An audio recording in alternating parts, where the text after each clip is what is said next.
Out with it, out with it.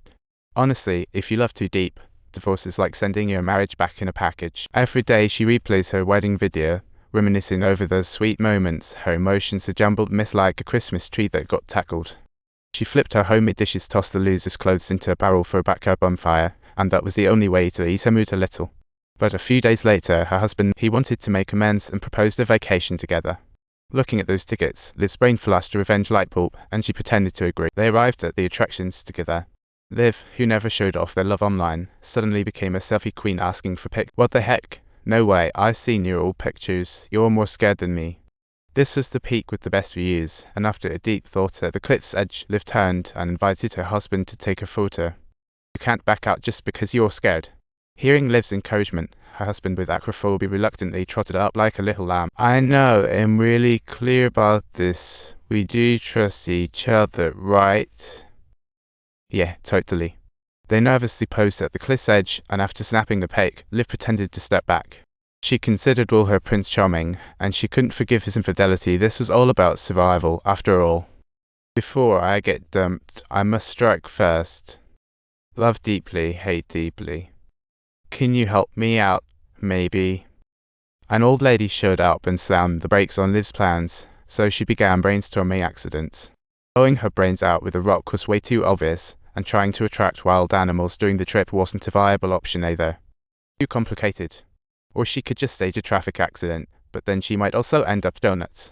Eventually, Liv hatched the perfect plan. She brought her husband to canyon rafting, whipped out a hidden knife before they plunged in, cutting his safety belt while no one was looking, eagerly awaiting the comedic mishap.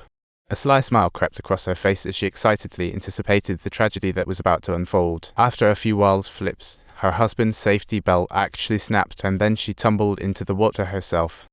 But during the rescue of her husband, a massive wave tossed her underwater.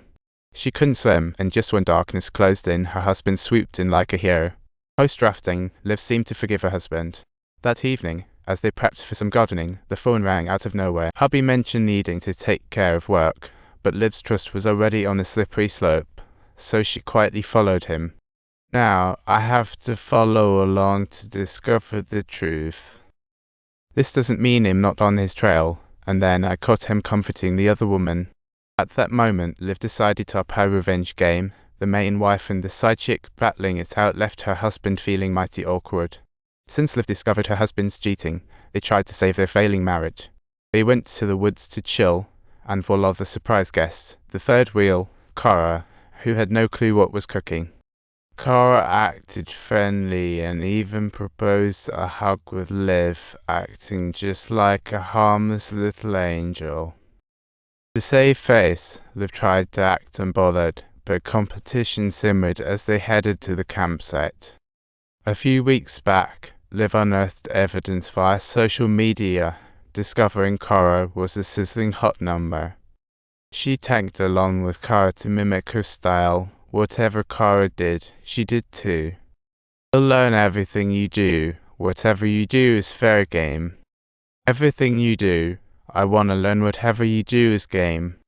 Later, they hit a bar together, where she sipped drinks and danced, trying to soak in that wild vibe. Out of the blue, Cara got her call and took off, just as Liv received a text from her husband stating he was spending the night at the hotel with pals. Alarm bells went off. She trailed behind Cara and overheard her chatting with her husband, and things didn't look so good. It turned out Will was hosting a group party at the swankiest hotel downtown, casually inviting Cara as his plus one.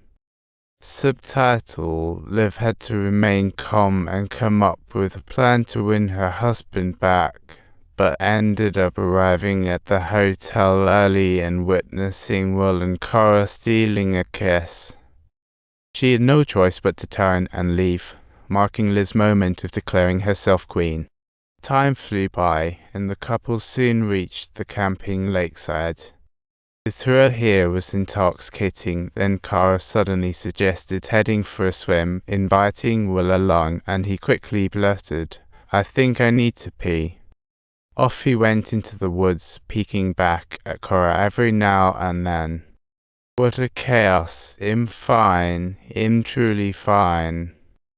However, when they reached the parking lot, they discovered their car had been towed away.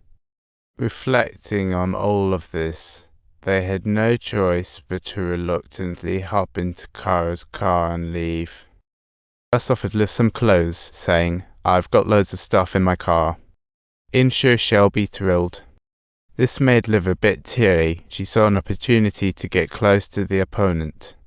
Kara always looked fabulous and well-dressed. Liv thought she might just outshine her own mom in the glam department. "My mother wasn't that stylish when I was a kid, always busy washing up and changing into outfit after outfit. She has never worn anything this enticing in front of me." All of this came from her mother's teachings, but mostly her own insecurities. "So, how truly comfortable do you feel?"